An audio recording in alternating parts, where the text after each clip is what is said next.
I woke up to 3 missed calls from a number I didn't recognize, and when I finally checked my voicemail, I heard the shrill voice of Patricia Henderson, the president of our homeowners association, demanding I call her back immediately about a serious safety violation on my property.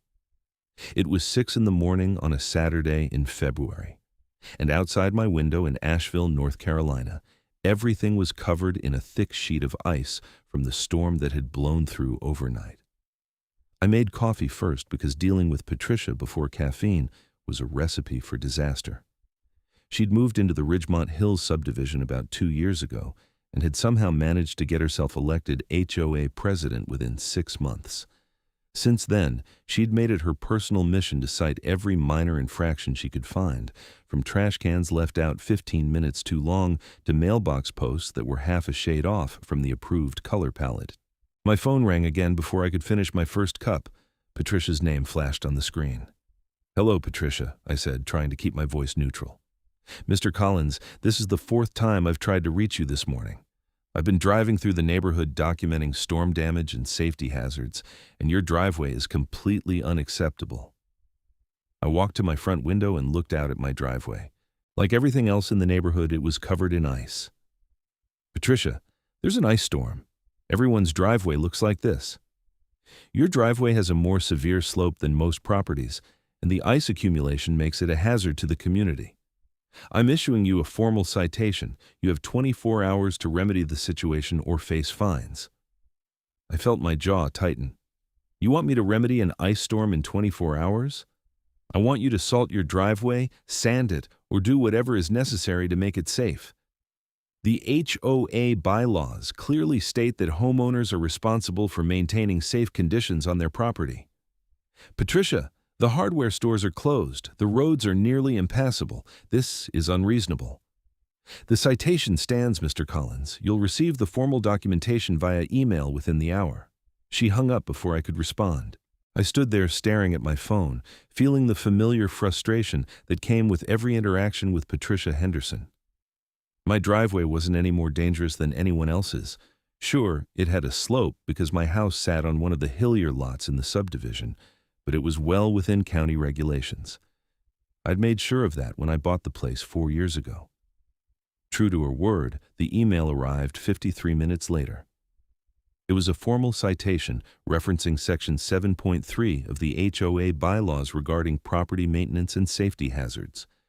The fine structure was outlined: $200 for the first day of non-compliance, $400 for the second, and $800 for each day thereafter, with the possibility of a lien being placed on my property if fines exceeded $5,000. I called my neighbor, Tom Watkins, who'd lived in Ridgemont Hills for 15 years. He answered on the second ring. "Let me guess," Tom said. "Patricia called you about your driveway?" "How did you know?" "Because she called me about my oak tree. Apparently, some ice-covered branches are threatening to fall on community pathways. Never mind that the branches are over my own yard. She's on a rampage this morning." "This is insane. What are we supposed to do about an ice storm?" Tom sighed. "I've learned it's easier to just comply when you can and ignore her when you can't. She'll move on to the next thing that catches her attention. Last month it was rain gutters. The month before that it was holiday decorations staying up too long. I'm not paying $200 a day because of weather I can't control." Then get ready for a fight. Patricia doesn't back down easy. After I hung up with Tom, I did something I probably should have done months ago. I went to my filing cabinet and pulled out all the paperwork from when I purchased my house. The property survey, the title documents, the disclosure statements, everything.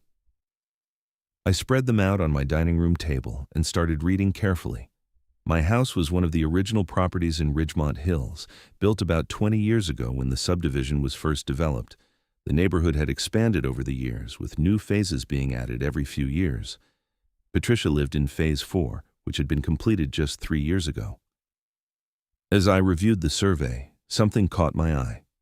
There was a drainage easement that ran along the back edge of my property, extending from the street all the way down to the small creek that bordered the subdivision. The easement was 15 feet wide, and, according to the documentation, it served as part of the main drainage system for the entire neighborhood. I pulled up the county property records online and started tracing the easement. It ran through my property and 3 others on my street, all of us original homeowners. Then it connected to a newer drainage system that served Phase 4, where Patricia and about 30 other homes were located. My pulse quickened as I kept reading. The easement granted specific rights to the drainage system, but those rights were tied to the original development agreement. When Phase 4 was added, the developers had connected their drainage to the existing system without, as far as I could tell, properly updating the easement agreements or compensating the original property owners. I spent the rest of Saturday and most of Sunday researching property law and easement rights in North Carolina. The ice storm continued outside, and I ignored 2 more emails from Patricia about my ongoing violation. What I discovered was fascinating. The drainage easement on my property was recorded as a private easement, not a public one. This meant that the HOA didn't automatically have rights to it just because they existed. More importantly, when Phase 4 was developed and their drainage was connected to the system running through my property, no one had sought permission from me or the other original homeowners. The developers had apparently assumed the easement would transfer automatically. But property law didn't work that way. Easements could be transferred or expanded, but it required the consent of the property owner. Without that consent, the additional drainage from Phase 4 was technically an unauthorized use of my property. Monday morning, the ice had finally started to melt. I went outside and photographed my driveway, which looked identical to every other driveway on the street.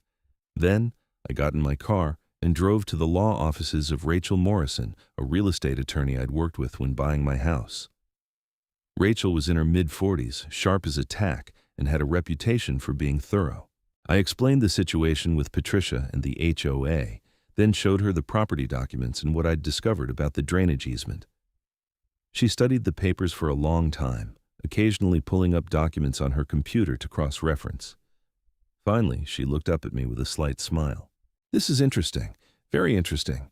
You're right that the easement is private, and that the expansion to Phase 4 should have required consent from the easement holders.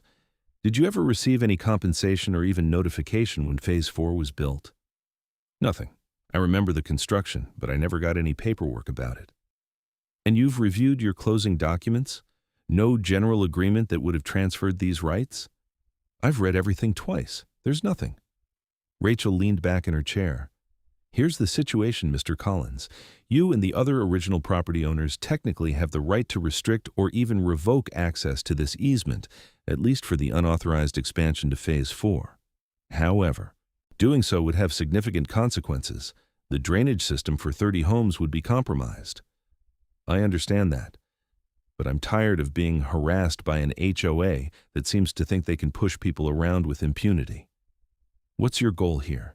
Do you actually want to cut off their drainage, or do you want leverage to make the harassment stop?" I thought about it. "I want the HOA to understand that they can't treat people like this. If that requires leverage, so be it," Rachel nodded. "Then here's what I recommend. We send a formal letter to the HOA informing them of the easement situation and demanding that they cease all current citations against you. We make it clear that continued harassment will result in you exercising your legal rights regarding the easement. We don't threaten to cut off their drainage outright, but we make it clear that you could. Will that work? It should get their attention, and if it doesn't, we can escalate, but I want you to understand that this could get messy. HOAs can be vindictive, and they often have legal funds to fight battles." "So do I said. "Let's do it." Rachel drafted the letter that afternoon. It was beautifully written, laying out the legal issues in clear terms while maintaining a professional tone. It explained that I was the holder of a private drainage easement, that the expansion to Phase 4 had been done without proper authorization, and that I was prepared to exercise my full legal rights as the easement holder if the HOA did not immediately cease all citations and fines related to the ice storm incident. The letter was delivered to Patricia Henderson and the HOA board via certified mail on Tuesday morning. Wednesday afternoon, my phone rang. It was a number I didn't recognize, but I answered anyway. "Mr. Collins, this is Gerald Hoffman. I'm the vice president of the Ridgemont Hills HOA board. I'm calling about the letter we received from your attorney." Gerald's voice was considerably more reasonable than Patricia's had ever been. I'd met him a few times at neighborhood events and he'd always seemed like a decent guy. Psha. Hello, Gerald. What can I do for you? Well, first, I want to say that I wasn't aware of the citation Patricia issued regarding your driveway during the ice storm. Several board members feel that was an overreach, and we'd like to void that citation and any associated fines. I appreciate that. However, we're concerned about the claims in your attorney's letter regarding the drainage easement. Our understanding is that all easements transfer with property development. We're hoping this is just a misunderstanding. It's not a misunderstanding, Gerald. I've done my research and my attorney has confirmed it. The easement on my property is private, and the expansion to Phase 4 was done without proper authorization from the easement holders. There was a long pause. Mr. Collins, you understand that if there's an issue with the drainage easement, it could affect a significant portion of the neighborhood? I do understand that, which is why I'm hoping the HOA will be more reasonable in how it treats homeowners going forward. I see. Can I ask that you give us some time to review this with our attorney? I promise you, we'll address the citation issue immediately, and we'll get back to you about the easement situation within 2 weeks. That's fine, Gerald. But I want the citation formally withdrawn in writing by end of business today. You'll have it. True to his word, I received an email that evening from the HOA board formally withdrawing the citation and apologizing for any inconvenience. Patricia's name was notably absent from the email signature. Tom called me that night. I heard through the grapevine that Patricia issued citations to 4 other homeowners during the ice storm, and they've all been withdrawn. What did you do? I gave him the short version of the easement situation. Tom whistled. That's brilliant. Patricia's been running roughshod over this neighborhood for 2 years. Maybe this will finally rein her in. We'll see. The board is reviewing it with their attorney. Keep me posted. A lot of people around here would love to see Patricia taken down a peg or two. The next 2 weeks were quiet. I half expected Patricia to show up at my door or to find some new citation, but nothing happened. Then, exactly 14 days after Gerald's phone call, I received a request for a meeting with the HOA board and their attorney. The meeting was scheduled for the following Tuesday evening at the Ridgemont Hills Clubhouse. I contacted Rachel Morrison and asked her to attend with me. The clubhouse was a modest building at the center of the subdivision, with a small gym, a meeting room, and a kitchen area. When Rachel and I arrived, we were shown into the meeting room, where 5 people were already seated: Gerald Hoffman, Patricia Henderson, and 3 other board members I recognized from neighborhood newsletters. There was also a man in his 60s wearing a suit who introduced himself as Donald Pierce, the HOA's attorney. Patricia looked like she'd been sucking on lemons. Her arms were crossed, and she barely acknowledged my presence. Gerald stood and shook our hands. Thank you for coming. We've reviewed the situation with Mr. Pierce, and we wanted to discuss a path forward. Everyone sat down, and Donald Pierce opened a folder in front of him. Mr. Collins, we've examined the property records and the easement documentation, and your attorney is correct. The drainage easement on your property and 3 others is private, and the expansion to Phase 4 did technically require consent from the easement holders. This was an oversight during the Phase 4 development. An oversight that's been in place for 3 years, Rachel noted. Yes, Donald acknowledged. However, we need to discuss practical solutions. The drainage system is currently serving 34 homes in Phase 4. Cutting off access to the easement would create significant problems, potentially including flooding and property damage.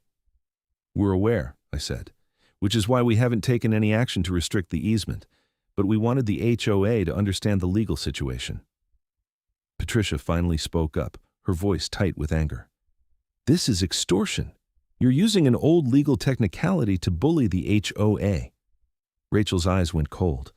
Mrs. Henderson, my client was cited for a safety violation during an ice storm because of weather conditions completely outside his control.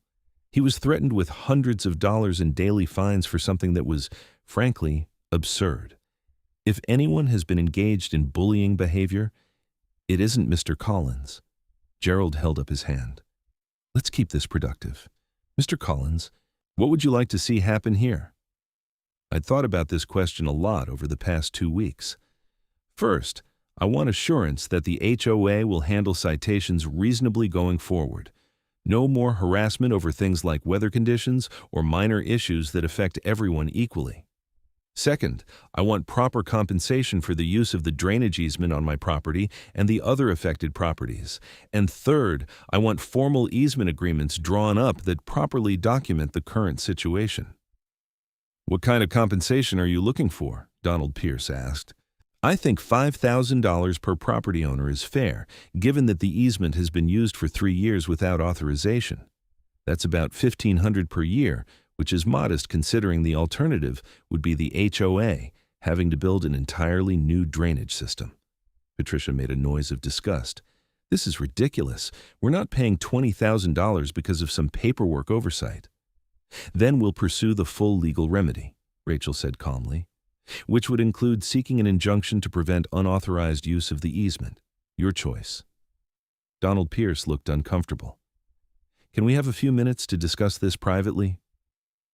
Rachel and I stepped out of the meeting room and waited in the lobby area.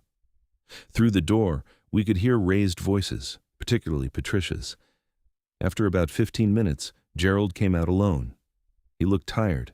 Mr. Collins, the board is prepared to accept your terms with one modification. Instead of a lump sum payment, we'd like to spread the compensation over 2 years. $10,000 this year, $10,000 next year. Our HOA reserves can handle that without requiring a special assessment on all homeowners. I looked at Rachel, who gave a small nod. That's acceptable, I said, provided the easement agreements are finalized within 60 days and there's a written policy change regarding how citations are issued. Done, Gerald said. He actually looked relieved. I'll be honest with you, a lot of us on the board have been concerned about how aggressive Patricia has been with citations. This gives us the leverage we need to implement some changes. We went back into the meeting room and hammered out the details. Donald Pierce would draft the formal easement agreements and a settlement document. The HOA would pay $5,000 to each of the 4 affected property owners within 30 days, with the remaining payments due in 1 year. Additionally, the board would implement a new policy requiring that any citation for weather-related issues be approved by a majority of the board, not just the president. Patricia signed the documents with visible reluctance, her signature sharp and angry. As Rachel and I left the clubhouse, I felt a weight lift off my shoulders, but I also felt a little wary. Patricia Henderson didn't strike me as someone who accepted defeat gracefully. I was right to be concerned. The next few weeks were peaceful. I received the first payment from the HOA, as did Tom and my other neighbors with the easement on their properties. Tom took his wife out to a nice dinner with part of the money and thanked me profusely for finding the issue. The new citation policy was posted on the HOA website, and according to Gerald, Patricia had been furious about it but outvoted by the rest of the board. Then, about 6 weeks after our meeting, things started happening. First, I received a citation for my lawn. According to Patricia, there were too many dandelions, which violated the landscaping standards. I went outside and counted exactly 7 dandelions in my entire front yard. I took photos and sent them to the HOA board, pointing out that nearly every yard in the neighborhood had at least that many. The citation was withdrawn within a day. 2 weeks later, another citation. This time, my mailbox post supposedly had a scratch on it that made it look unkempt. The scratch was about 1 inch long and barely visible. I again sent photos to the board. Gerald called me personally to apologize and told me the citation was withdrawn. She's not going to stop, is she? I asked him. Gerald sighed. Patricia is convinced you tried to extort the HOA. She's looking for any excuse to cite you, and she's spending hours driving around with a notebook documenting every tiny thing. Honestly, the rest of the board is getting tired of it. What can be done? We're working on it. Just keep documenting everything like you've been doing. The citations kept coming. My trash can was out 2 hours past the pickup time because I'd been at work. Citation withdrawn. My car was supposedly parked too close to the street. Citation withdrawn. A package from Amazon sat on my porch for 1 day. Citation withdrawn. Each time I documented everything and sent it to the board. Each time they withdrew the citation. And each time I could feel Patricia's frustration growing. Then she made a mistake. It was early May, and I'd planted some new flowers in my front garden. They were daylilies, beautiful orange and yellow blooms that I'd purchased from a local nursery. I came home from work on a Wednesday to find them dug up and thrown in a pile near my driveway. There was a citation stuck to my front door claiming that the flowers were non-approved species and had been removed to maintain neighborhood standards. I was furious. Not only was this destruction of my property, but the citation made no sense. I checked the HOA bylaws and there was no list of approved or non-approved plant species. Homeowners were simply required to maintain their landscaping in a neat and attractive manner. I took extensive photos of the destroyed flowers in the citation. Then I called Rachel Morrison. This crosses a line," Rachel said after I explained what happened. "Issuing bogus citations is one thing, but destruction of property is another. Do you have any evidence that Patricia did this herself?" "No direct evidence, but who else would it be? She's the only one who's been harassing me." We need to be careful. Accusations without proof can backfire, but I think it's time to push back harder. Let me send a letter to the HOA board and their attorney outlining the pattern of harassment and the property destruction. We'll demand compensation for the flowers and a formal censure of Mrs. Henderson. The letter went out the next day. It was strongly worded, detailing all the citations over the past 6 weeks and pointing out that every single one had been withdrawn as frivolous. It described the destruction of my flowers and demanded $500 in compensation, plus a formal apology. 2 days later, I got a call from Tom. "You need to check the neighborhood Facebook page," he said. "Things are getting wild." I logged into the Ridgemont Hills community page and found a post from Patricia Henderson. It was a long, rambling screed about how I was a vindictive homeowner who was trying to destroy the HOA and extorting money from hardworking families. She claimed I'd fabricated the easement issue and was now lying about the flowers to get more money. The comment section was interesting. A few people seemed to support Patricia, but many more were pushing back. Several homeowners shared their own stories of receiving frivolous citations from Patricia. Someone posted a photo of their yard with a dozen dandelions, asking why they hadn't been cited when I had been for 7. Another person pointed out that Patricia's own mailbox post had a visible scratch. The post that really caught my attention was from a woman named Jennifer Clark. She wrote, "I saw Patricia Henderson digging up flowers from Mr. Collins's yard on Wednesday afternoon. I was driving by and thought it was strange, but I didn't realize until now what was happening. I have dashcam footage." I immediately sent Jennifer a private message asking if she'd be willing to share the footage. She responded within an hour. "Absolutely.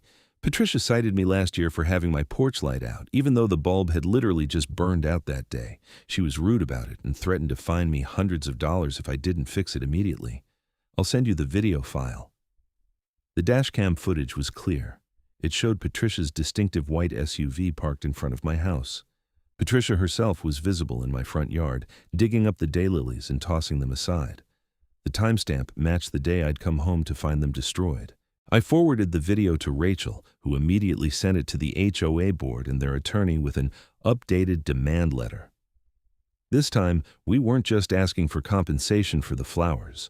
We were demanding that Patricia Henderson be removed from her position as HOA president and that the HOA issue a formal apology for her conduct. We also noted that the video evidence showed clear trespassing and property destruction, and that I was considering filing a police report. The response came faster than I expected. Gerald called me that evening. "Mr. Collins, the board has reviewed the video evidence. We're holding an emergency meeting tomorrow night to address this situation. We'd appreciate if you would hold off on filing a police report until after that meeting." "What's going to happen at the meeting?" "I can't make promises, but several board members, myself included, think Patricia needs to step down. Her behavior has become a liability to the HOA. We've received complaints from multiple homeowners, and now there's video evidence of her destroying your property." "I want that apology, Gerald, and I want compensation for the flowers." "You'll get both. Just give us 24 hours. The next evening, I received an email from the HOA board. It was brief and formal. Patricia Henderson had resigned as president of the Ridgemont Hills HOA, effective immediately. Gerald Hoffman would serve as interim president until a special election could be held. The board offered a formal apology for Patricia's conduct and included a check for $500 to cover the cost of replacing my flowers and compensating me for the harassment. There was a personal note at the bottom from Gerald. "Thank you for your patience with this situation. The board is committed to making sure the HOA serves all homeowners fairly going forward." I thought that was the end of it. I was wrong. 3 days after Patricia resigned, I came home to find 2 police cars parked in front of her house, which was 4 streets over from mine. I didn't think much of it until Tom called me that evening. "Have you heard what happened with Patricia?" "I saw police cars at her house. What's going on?" "Apparently, she's been embezzling money from the HOA. Someone on the board started auditing the finances after she resigned, and they found irregularities going back 18 months. She's been writing checks to herself for neighborhood improvement projects that never happened. They think she took around $40,000. I felt my stomach drop. "You're kidding." I wish I was. The board filed a police report this afternoon. That's why the cops were there. They arrested her. I sat down heavily. This explained so much. Patricia's aggressive pursuit of fines, her anger when I demanded compensation for the easement, her desperation to maintain control of the HOA. She'd been stealing money and probably worried that any loss of power would expose her. Over the next few days, more details emerged. Patricia had been writing checks from the HOA account for things like drainage maintenance, landscaping improvements, and legal consultations that had never actually occurred. She'd been depositing the checks into her personal account. The total amount was eventually determined to be $43,000. The neighborhood Facebook page exploded with activity. People were outraged, both at the theft and at the fact that Patricia had been harassing homeowners with frivolous citations while literally stealing from them. Several people pointed out that the money she'd stolen would have been more than enough to cover the easement compensation without requiring any payment from HOA reserves.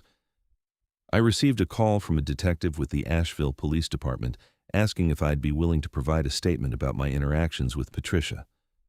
I agreed and spent an hour detailing the ice storm citation, the subsequent harassment, and the destruction of my flowers. This helps establish a pattern of behavior, the detective explained. She was using her position as HOA president to deflect attention from the financial irregularities and to retaliate against anyone who challenged her authority. The case moved through the legal system over the following months. Patricia's attorney tried to negotiate a plea deal, but the district attorney's office was unwilling to go easy on her given the amount of money involved and the abuse of her position. In September, Patricia Henderson pleaded guilty to embezzlement and trespassing. She was sentenced to 3 years in prison with the possibility of parole after 18 months. She was also ordered to pay full restitution to the HOA, though it was unclear how much of the money could actually be recovered. Gerald Hoffman was elected as the permanent HOA president in a special election held in July. One of his first acts was to implement a new system of financial oversight, with quarterly audits and multiple board members required to approve any expenditure over $500. The Ridgemont Hills HOA board also reached out to me personally. Gerald and 2 other board members came to my house one Saturday morning in August. "We wanted to thank you," Gerald said. "If you hadn't pushed back against Patricia's citation, if you hadn't found the easement issue, she might have continued stealing from the HOA for years. The auditor said she was getting more brazen, and it probably would have gotten worse." "I was just defending my property," I said. "You did more than that. You exposed a serious problem, and we want to make sure you know that the HOA is committed to operating differently going forward. We've drafted a new homeowner bill of rights that limits our ability to issue citations and provides an appeal process. We'd like your input before we finalize it." I reviewed their draft, which was actually quite good. It included reasonable standards for citations, mandatory evidence requirements, and an independent review board made up of homeowners who weren't on the HOA board. I suggested a few minor changes, and they incorporated all of them. The new policies were approved by a vote of the homeowners in September, passing with over 80% support. Life in Ridgemont Hills settled into a new normal. The HOA still existed and still had rules, but they were enforced reasonably and fairly. I received one citation in October for leaving my Halloween decorations up a few days too long, but it was issued politely, and the fine was waived when I took them down the same day. Tom and I became good friends. We had a running joke about my driveway being the most legally significant piece of asphalt in Asheville. The other homeowners with the drainage easement on their properties remained grateful for the compensation they'd received. Jennifer Clark, who'd provided the dashcam footage, became something of a neighborhood hero. She started a neighborhood watch program that was actually about building community rather than enforcing rules. I replaced my daylilies with a whole new garden design.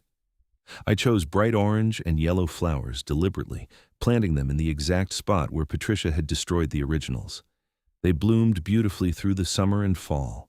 On a crisp November morning, almost exactly 9 months after the ice storm that started everything, I stood on my driveway with a cup of coffee. The slope that Patricia had called a hazard looked the same as it always had. The drainage easement along my back property line was still there, still serving its purpose, still properly documented now with legal agreements that protected everyone's rights. My phone buzzed with a text from Tom. HOA meeting tonight. Gerald says it's going to be quick. New business, approving the holiday decoration schedule. Want to grab dinner after? I smiled and texted back, "Sure, let me know when it's done." This was what an HOA was supposed to be, a group of neighbors working together to maintain property values and shared spaces, not a power trip for someone who wanted to control everyone around them. It had taken a battle to get here, but it was worth it. I thought about Patricia sometimes, sitting in prison, paying the price for her crimes. I didn't take pleasure in her punishment, but I didn't feel sorry for her either. She'd had opportunities to change course, to step back, to admit she was wrong. Instead, she'd doubled down at every turn, and her own actions had exposed her. The ice storm citation seemed almost quaint now in retrospect. $200 for not salting my driveway during a weather emergency? It was absurd then, and absurd now, but that one overreaching action had set in motion a chain of events that revealed a much deeper problem and ultimately made the neighborhood better for everyone. I finished my coffee and went inside. I had work to do, projects around the house that I'd been putting off, the kind of normal, mundane homeowner tasks that make up daily life. And if the HOA wanted to cite me for something in the future, well, I had Rachel Morrison's number saved in my phone and a much clearer understanding of my rights. The Ridgemont Hills subdivision continued to grow. Phase 5 was approved for development in early winter, with plans for another 20 homes. This time, the developers worked closely with the existing homeowners to ensure all easements and property rights were properly documented from the start. Gerald invited me to review the drainage plans, and I was impressed by how thorough they were. At a neighborhood holiday party in December, someone asked me to tell the story of the ice storm citation and everything that followed. By the time I finished, a crowd had gathered and people were shaking their heads in disbelief. "You should write this down," someone said. "Nobody would believe an HOA president would dig up someone's flowers and it would expose an embezzlement scheme." "Truth is stranger than fiction," Tom added, raising his glass. We toasted to reasonable HOAs, proper legal documentation, and the value of standing up for yourself when something isn't right. We toasted to neighbors who support each other and to dashcam footage that captures the truth. And we toasted to the hope that Ridgemont Hills would continue to be a good place to live, with or without the drama. As the party wound down, and I walked home through the decorated streets, past houses with lights and wreaths and inflatable snowmen, I felt genuinely content. My house was my home, my property rights were protected, and my community was stronger for having gone through a difficult period and come out better on the other side. The driveway was clear and dry, no ice in sight. The drainage easement was functioning perfectly, serving my property and the 34 homes in Phase 4 exactly as it should. The daylilies had died back for winter, but their roots were strong and they'd bloom again in spring. I thought about writing a letter to the editor of the local paper about HOA reform and homeowner rights, but decided against it. The story had been told within the community, lessons had been learned, and changes had been made. That was enough. Inside my house, I sat down at my dining room table, the same place where I'd first spread out all those property documents and discovered the easement issue. I pulled up my email and wrote a short note to Rachel Morrison, thanking her again for her help and letting her know how well things had turned out. She responded within an hour. "I'm glad it all worked out. Your case is actually going to be useful for other clients. The property law issues were fascinating, and the outcome demonstrates why it's important to know your rights. Feel free to use me as a reference if anyone in your neighborhood needs legal help." The final piece of the story came in January. The HOA sent out its annual financial report, now much more detailed and transparent thanks to the new oversight policies. It showed that with Patricia gone and the embezzled funds partially recovered through the seizure of her assets, the HOA was actually in better financial shape than it had been in years. The special assessments that had been discussed to cover various projects were no longer necessary. Several homeowners sent notes to the board thanking them for the improved transparency. A few people even volunteered to serve on the new Financial Oversight Committee. I ran into Gerald at the grocery store one Saturday morning. We chatted about the neighborhood and the upcoming spring projects. "You know," Gerald said, "I've been thinking about what happened with Patricia. She could have been a good HOA president if she'd just focused on serving the community instead of controlling it. The power went to her head." "Some people aren't suited for leadership positions," I agreed. "They see the authority but not the responsibility." "Well, I'm trying to do better. If you ever think the board is overreaching, I want you to tell me." "I will. But so far, things have been reasonable." "That's the goal. Reasonable.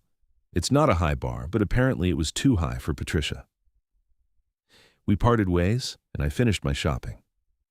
As I loaded groceries into my car, I noticed someone new moving into a house down the street. A young couple with a small child, new neighbors, new families, the neighborhood continuing to evolve. I wondered if they knew the history of the HOA, if they'd heard about Patricia Henderson and the embezzlement, about the drainage easement battle and the ice storm citation that started it all. Probably not. It would just be a story someone might tell them eventually, a cautionary tale about HOAs gone wrong and communities that found their way back. February came around again, marking a full year since that ice storm. The weather forecast called for another winter storm, though this one wasn't expected to be as severe. I made sure I had salt for my driveway, not because I was worried about a citation, but because it was the sensible thing to do. The night before the storm, I got a text from the HOA board. It was a general message to all homeowners. "Winter storm expected tomorrow. Please stay safe and don't worry about your driveways until conditions improve. The community's safety is more important than property appearance. No citations will be issued for weather-related conditions." I smiled and showed the text to Tom, who'd stopped by to borrow some salt. "Now that's what an HOA message should look like," he said. "Took us a while to get here. But we got here. That's what matters." The storm came through that night, leaving about an inch of ice on everything. In the morning, I looked out at my driveway, at that slope that Patricia had called a hazard a year ago. It was icy, just like everyone else's driveway. And nobody cared because it was weather, not negligence, and the HOA finally understood the difference. I spent the morning inside, warm and comfortable, occasionally glancing at my phone to see updates from neighbors on the community Facebook page. People were sharing photos of the ice, warning each other about slippery spots, offering to help elderly neighbors with salting and shoveling. This was community. Not rules and citations and power trips, but people looking out for each other.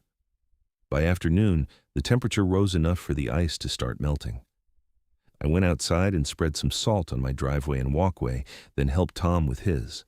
We checked on Mrs. Patterson, an elderly woman who lived alone 2 houses down, and made sure her walkway was clear. As the sun set that evening, I stood once more on my driveway, looking around at the neighborhood. Lights were coming on in houses, smoke rising from chimneys, the normal rhythms of suburban life playing out. My phone buzzed with an email from the HOA. The subject line read, "1 year later, a thank you." I opened it and read, "Dear homeowners, 1 year ago, our community went through a difficult period.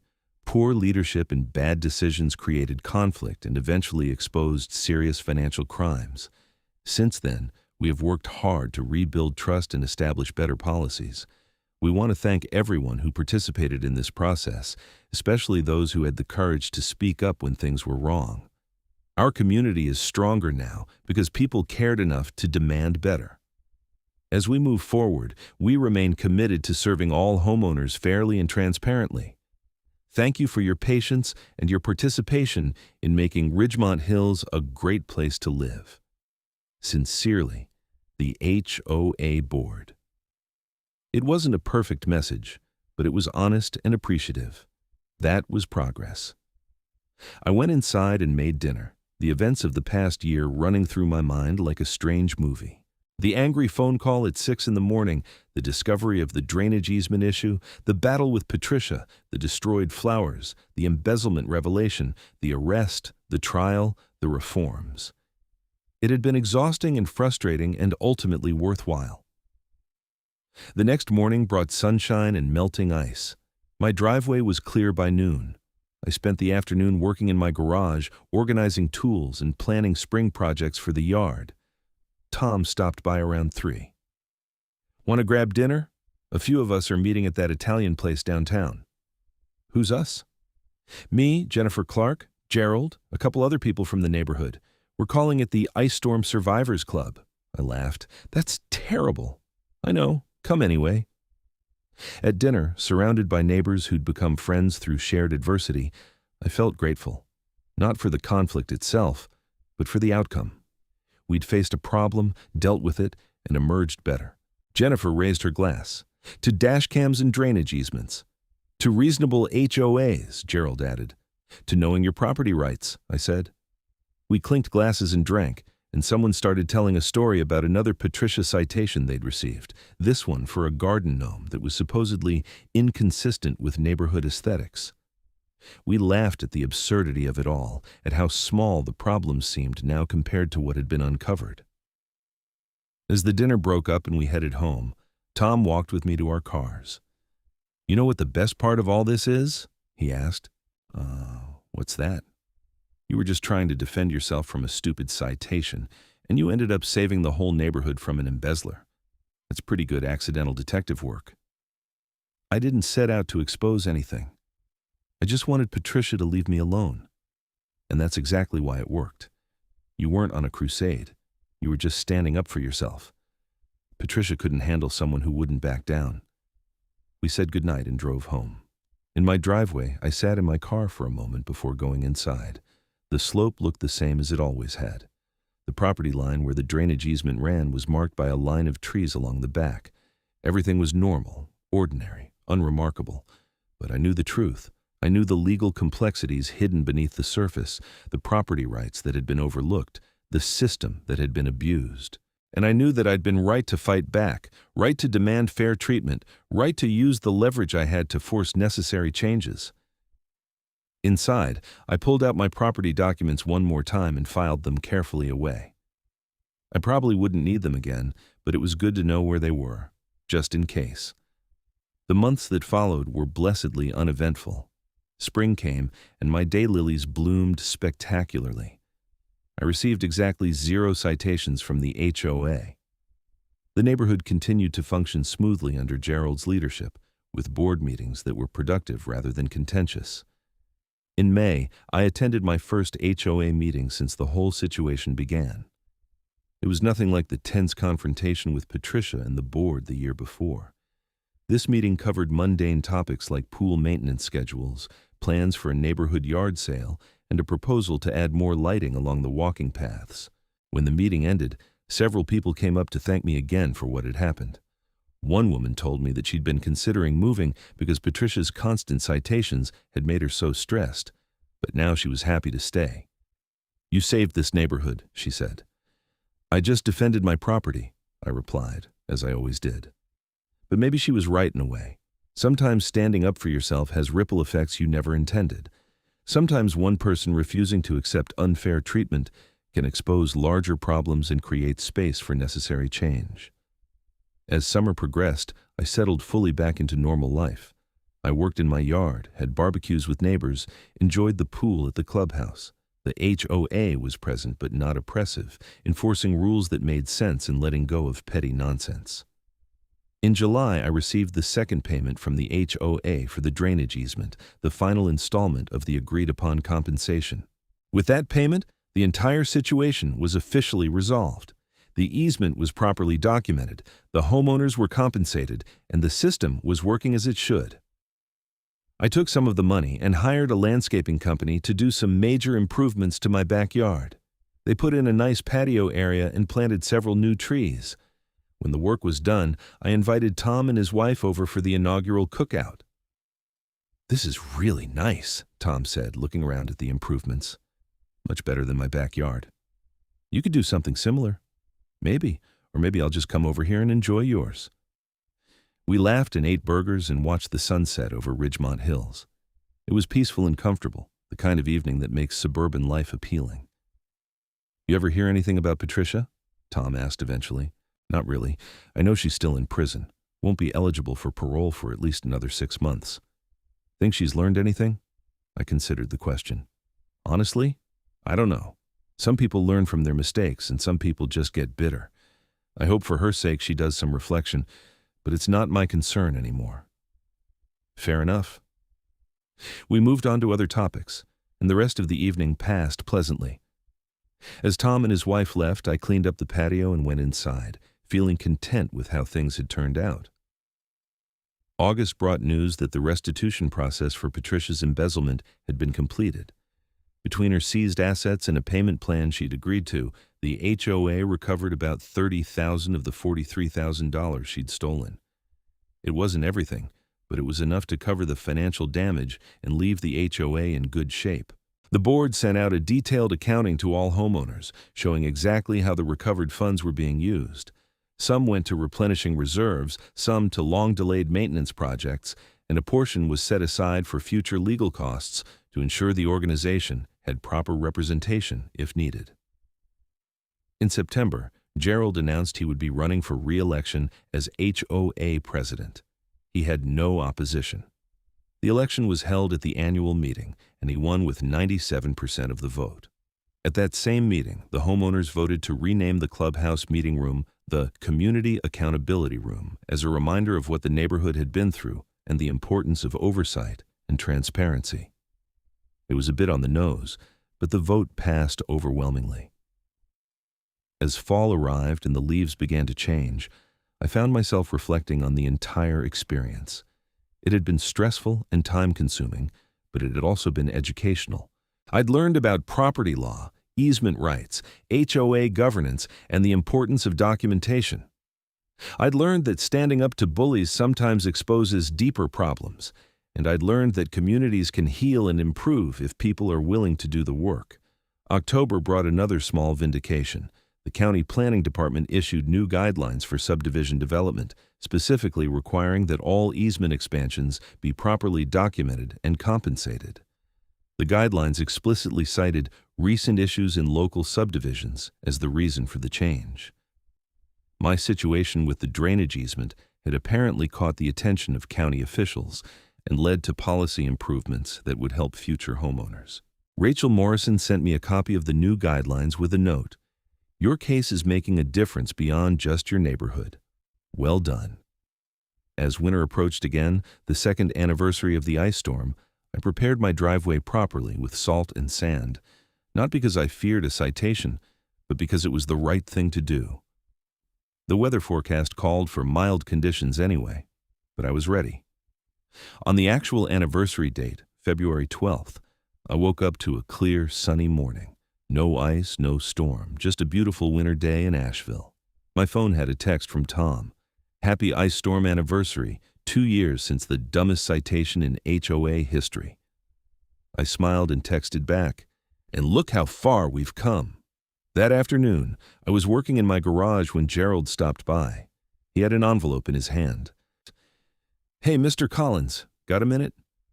"Sure, what's up?" He handed me the envelope. "This is from the HOA board, just a token of appreciation." Inside was a gift certificate to a local restaurant and a handwritten card signed by all the board members. The card thanked me for my courage and diligence in protecting homeowner rights and exposing serious issues within the HOA. "You didn't have to do this," I said. "We wanted to. You changed this neighborhood for the better, and we don't want that to be forgotten." After Gerald left, I sat in my garage holding the card, thinking about how strange the journey had been. From a ridiculous citation about ice on my driveway, to discovering easement issues, to exposing embezzlement, to receiving thank you cards from the organization that had started the whole mess.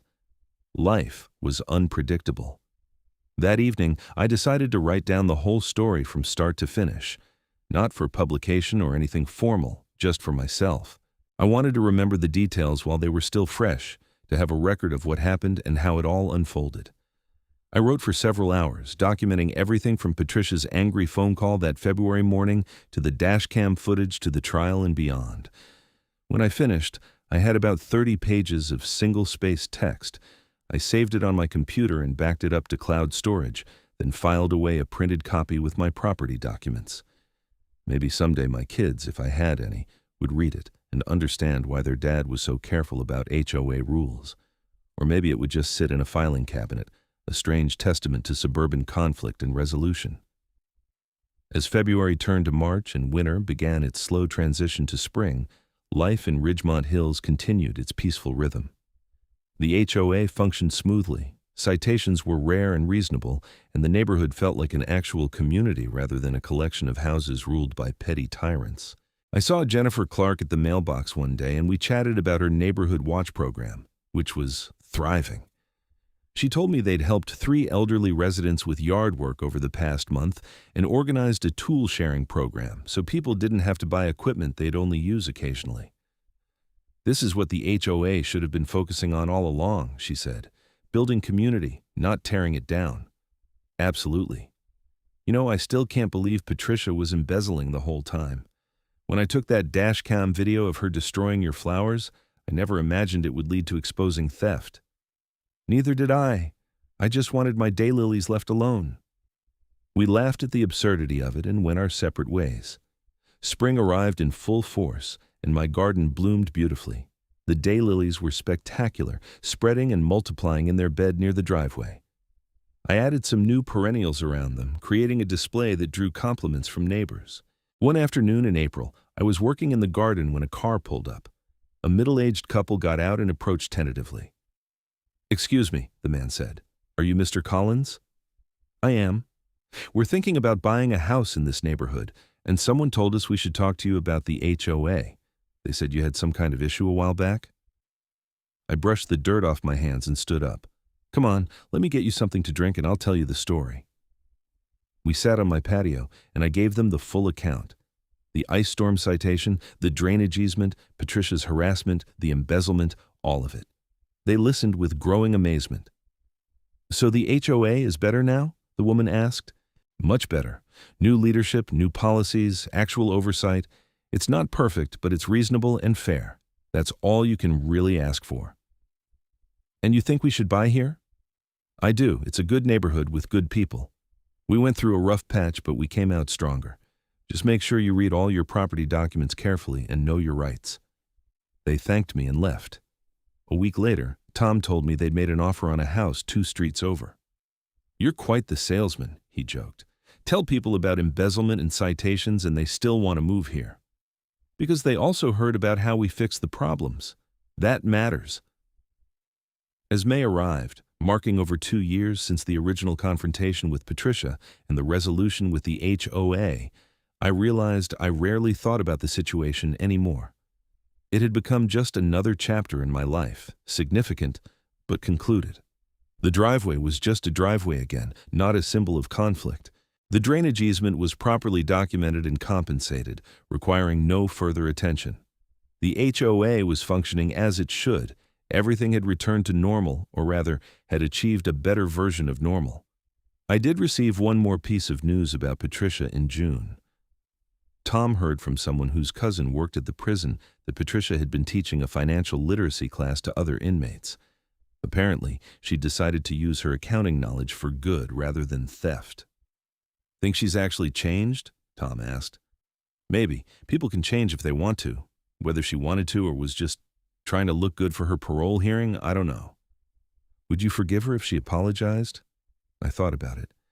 If the apology was genuine and she'd made real restitution to the people she hurt? Yeah, probably, but she'd have to earn it. Tom nodded. Fair enough. We never heard anything directly from Patricia. She was released on parole in November of that year, nearly 3 years after the ice storm incident. I heard through the neighborhood grapevine that she'd moved out of state to live with family. I hoped she'd learned from her mistakes, but mostly I just hoped she stayed away from HOA leadership positions. The third winter came and went with no ice storms and no citations. The fourth winter was similarly uneventful. Life went on, as it does, with the drama of those months in 2024 and 2025 fading into neighborhood history. New families moved in, having never experienced the Patricia Henderson era. They inherited a well-functioning HOA with reasonable rules and fair enforcement, never knowing how close the neighborhood came to serious dysfunction. Gerald served 3 terms as HOA president before stepping down to spend more time with his grandchildren.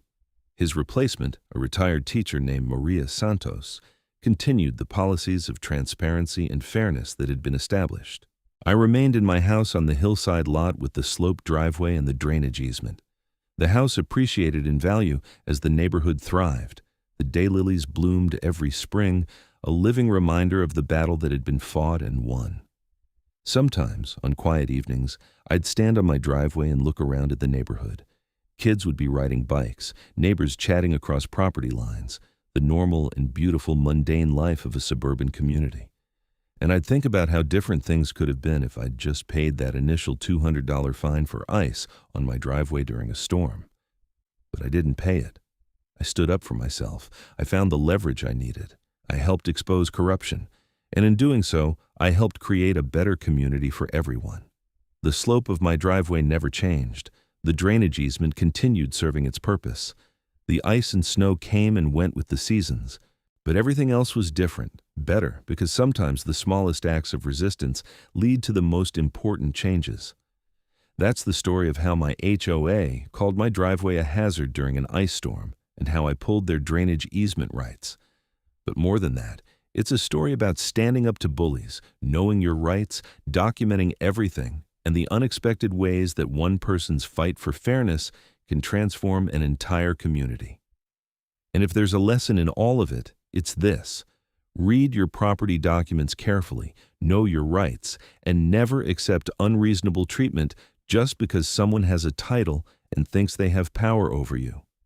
Because sometimes you have more power than you realize, and using it wisely can make all the difference.